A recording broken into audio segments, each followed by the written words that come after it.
సమయాన్ని కేటాయించి వచ్చినందుకు థ్యాంక్ యూ సో మచ్. ఆ రోజు 11 అవుతుందండి,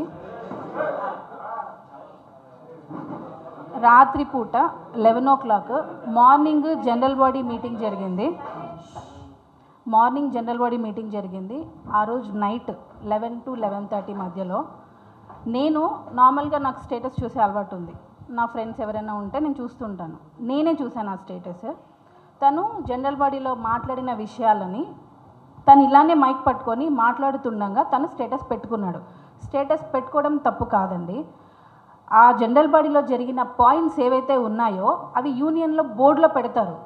అంటే ఏదైనా ఒక మార్క్ లిస్ట్ మనం ఒక అనౌన్స్మెంట్ ఇచ్చే ముందే బయటికి రాకూడదు. ఇది మీరు అడిగిన టాపిక్. విషయాలు చెప్పడం తప్పు కాదు, ఆ విషయాలన్నీ నోటీస్ బోర్డులో పెట్టాలి. పెట్టిన తర్వాత అందరికీ తెలియజేస్తారు. సో దానికి ముందే అవి లీక్ చేయడం అనేది తప్పు. ఒక మార్క్ క్వశ్చన్ పేపర్ లీక్ అయినట్టు అలా. సో కొన్ని డెసిషన్స్ తీసుకుంటారు వాళ్ళు. అవి నోటీస్ బోర్డులో పెట్టిన తర్వాత ఎవరైనా స్టేటస్ పెట్టుకోవచ్చు. అలాగా ఆ రోజు నేను చూసినప్పుడు ఇదేదో జరిగింది, ఒకసారి చూడండి అని చెప్పి మాస్టర్కి చూపించాను.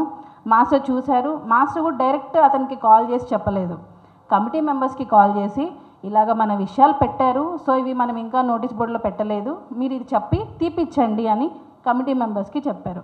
ఆ కమిటీ మెంబర్ ఆ పర్సన్కి మన సభ్యుడే అతనికి చెప్పడం జరిగింది. అతను ఇమీడియట్గా ఏదైతే ఉందో అది తీసేస్తే అయిపోతుంది, లేదా కమిటీ మెంబర్స్కి చెప్పి లేదండి నేను మాట్లాడాను కదా, నా గొప్పదనం చెప్పుకోవాలని పెట్టుకున్నాను అంటే కూడా అయిపోతుంది. కానీ పర్సనల్గా మాస్టర్కి కాల్ చేసి లిటరల్గా పచ్చి బూతులు తిట్టాడండి. నేనున్నాను పక్కన. నా భర్త గురించి తిట్టాడని చెప్పాల్సిన అవసరం నాకు లేదు. ఏంటి ఒక కొరియోగ్రాఫర్, ఒక యూనియన్ ప్రెసిడెంట్, కనీసం మినిమం ఒక మనిషిని తిట్టాలంటేనే ఆలోచిస్తాము. అలాంటిది ఇలాగ మాట్లాడుతున్నారు అసలు రెస్పెక్ట్ లేకుండా. ఒక మాజీ క్యాషియర్, సీనియర్ డాన్సర్, ఇతన్ని చూసి నలుగురు ఏం నేర్చుకుంటారు? అలాగ తిట్టిన తర్వాత మాస్టర్ చాలా హర్ట్ అయ్యారు.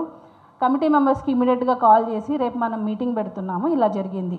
నేను ఒక పొజిషన్లో ఉన్న నాకే ఇలా జరిగితే రేపు ఇంకొకరిని తిడితే వాళ్ళు ఎంత ఫీల్ అవుతారు, అసలు మన యూనియన్ ఎట్టిపోతుంది ఏంటి అని మాస్టర్ నెక్స్ట్ రోజు ఇమీడియట్గా కమిటీ మీటింగ్ పెట్టారు. కమిటీ మీటింగ్లో ఆ పర్సన్ని పిలవడం జరిగింది. తను నేను తిట్టాను అని ఒప్పుకోవడం కూడా జరిగింది. ఒప్పుకున్న తర్వాతే యూనియన్ డొనేషన్ కట్టాలి అని చెప్పి ఒక అమౌంట్ డిసైడ్ చేశారు. ఆ అమౌంట్ కడతాను నేనని అక్కడికి ఆ టాపిక్ క్లోజ్ అయిపోయింది. ఆ యూనియన్ కట్టి ఆ పేమెంట్ ఏదైతే ఉందో ఆ డొనేషన్ కట్టి తను వర్క్ చేసుకోవచ్చు. ఇది యూనియన్ రూల్. ఎవరైనా యూనియన్లో ఒక రూల్ ఉన్నప్పుడు అది రూల్ పాటించే పని చేసుకుంటారు, ఫైన్ కట్టే పని చేసుకుంటారు. కానీ ఇతను మాత్రం నేను కట్టను ఒప్పుకున్నాడు. ఒప్పుకున్న తర్వాతే ఫైన్ వేశారు. కానీ నేను ఇప్పుడు కట్టను, మీరు ఏం చేసుకుంటారో చేసుకోండి అని ఫైన్ కట్టకుండా పని చేస్తుంటే మరి మిగతా డాన్సర్స్ అందరూ ఎలా ఒప్పుకుంటారండి?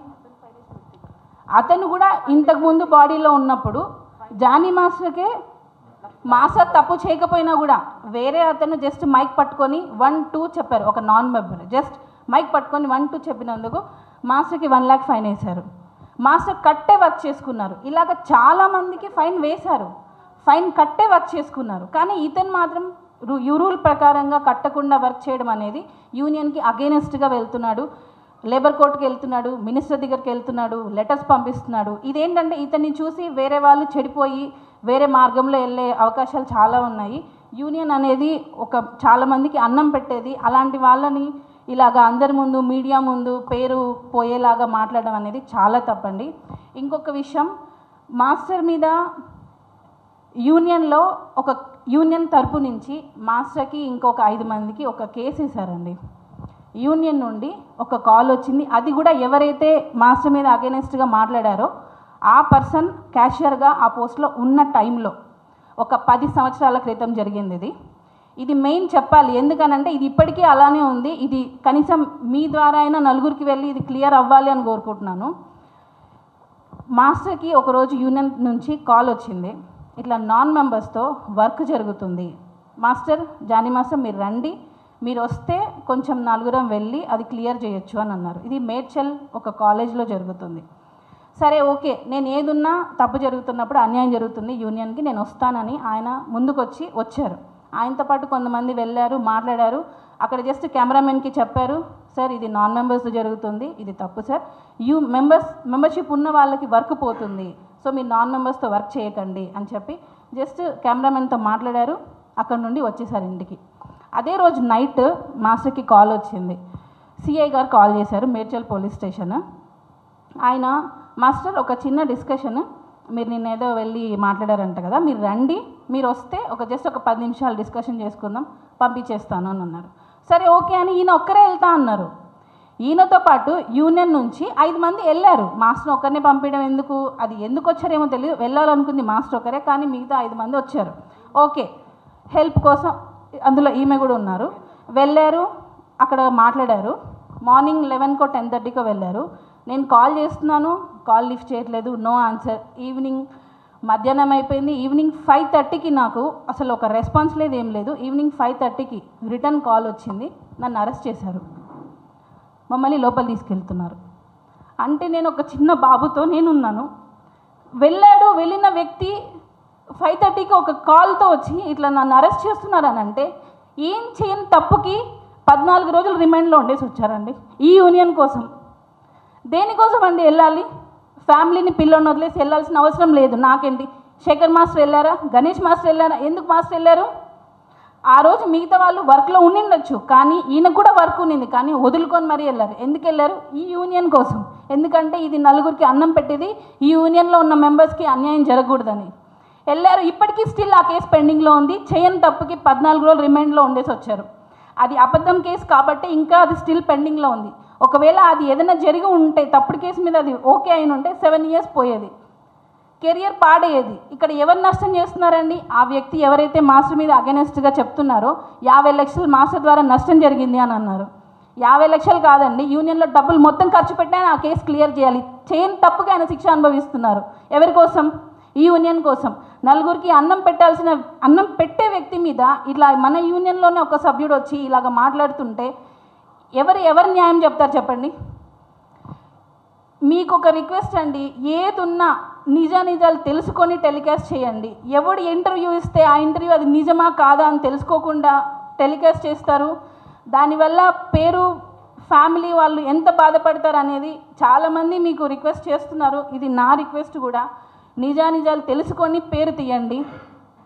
అందులో నిజం ఎంత ఉంది, అబద్ధం ఎంత ఉంది అనేది ఒక్కసారి కనుక్కోండి. పర్సనల్గా కాల్ చేసినా ఇలా వచ్చింది మాస్టర్, ఇది నిజమా అని కనుక్కొని టెలికాస్ట్ చేయండి. ఎవరు చెప్తే అది అలాగ ప్రొసీడ్ అవ్వద్దు.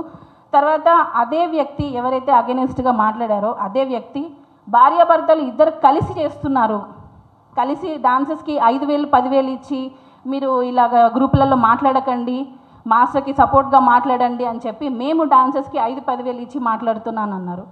ఒక్క ప్రూఫ్ చూపించండి. నాకు ఫోన్ కాల్లో నుంచి ఒకరికి ఫోన్ వెళ్ళి మీకు 5,000 ఇస్తాం 10,000 ఇస్తాం మా తరపున మాట్లాడండి అని చెప్పాల్సిన అవసరం ఏంటండి? ఎప్పుడో సహాయం చేసే వ్యక్తి మేమెందుకు అలా చెప్పడం అవసరం ఉంటుంది? మాకు తప్పు చేయనప్పుడు మేమెందుకు ఫోన్లు చేసి అడుగుతాము? ఏదైతే ఉందో నిజంగా నిర్భయంగా మాట్లాడతాం కదా. సో అలాంటి వ్యక్తి మీద ఇలాంటి ఎలిగేషన్స్ అన్నీ ఇవి ఇప్పటికి కాదండి, ఇది చాలా రోజుల నుంచి జరుగుతూనే ఉంది. మాస్టర్ మీద ఏదో ఒకటి చెప్తూనే ఉన్నారు. ఇది ఒక వైఫ్గా కాదు, నేను కూడా యూనియన్లో ఒక కొరియోగ్రాఫర్గా కార్డు తీసుకున్నాను, డాన్సర్గా ఉన్నాను, తర్వాత కొరియోగ్రాఫర్ అయ్యాను. ఒక డాన్సర్గా ఒక కొరియోగ్రాఫర్గా యూనియన్లో జరుగుతున్న అన్యాయాన్ని ఎప్పటి నుంచో చెప్పాలనుకుంటున్నాను. సో నాకు ఇది ఒక మంచి ప్లేస్ దొరికింది కాబట్టి నేను ఈరోజు మాట్లాడుతున్నానండి. తర్వాత ఇదంతా ఈ మాస్టర్ మీద ఈ కేసు అంతా జరిగింది కేసీఆర్ గారు సీఎంగా ఉన్నప్పుడు. అప్పుడే తెలంగాణ ఆంధ్ర డివైడ్ అయ్యింది. ఆ డివిజన్లో A1గా ఆ కేసులో ఉండింది A1గా ఈయనే ఆంధ్రప్రదేశ్ నుంచే. మాస్టర్ తెలంగాణ ఆంధ్ర భేదాలు తీసుకొని వస్తున్నారని అన్నప్పుడు తెలంగాణలో ఉన్న యూనియన్ గురించి ఎందుకు వెళ్ళాలండి? ఆయనది ఆంధ్రప్రదేశ్, ఆయన నాకు అవసరం లేదని వదిలేయచ్చుగా. మరి ఎందుకు ఇక్కడ వాళ్ళ కోసం పోరాడుతున్నాడు? ఇక్కడ మెంబర్స్ కోసం. ఇక్కడ తెలంగాణ ఆంధ్ర అనేది మాకు ఇంత కూడా లేదు. కానీ ఎవరైతే మాట్లాడుతున్నారో వాళ్ళే మాకు తెలంగాణ వాళ్ళకి ఇంపార్టెన్స్ ఇవ్వాలి. ఇక్కడ ఇంపార్టెన్స్ అనేది టాలెంట్కి ఇస్తారండి. ఈ యూనియన్ ఎప్పుడు టాలెంట్కి ఇస్తారు తప్ప తెలంగాణ ఆంధ్ర ఇంకొక నుంచి వచ్చారు వాళ్ళకి ఇవ్వాలి ఇది కాదు. ఈ యూనియన్ ఓన్లీ టాలెంట్ ఉన్న వాళ్ళనే ఎంకరేజ్ చేస్తుంది. ఇది గుర్తుపెట్టుకోవాలి. ఎప్పుడు యూనియన్ తెలంగాణ ఆంధ్ర అనేది చూపించదు. ఇది మరొకసారి మీ అందరికీ తెలియజేసుకుంటున్నాను.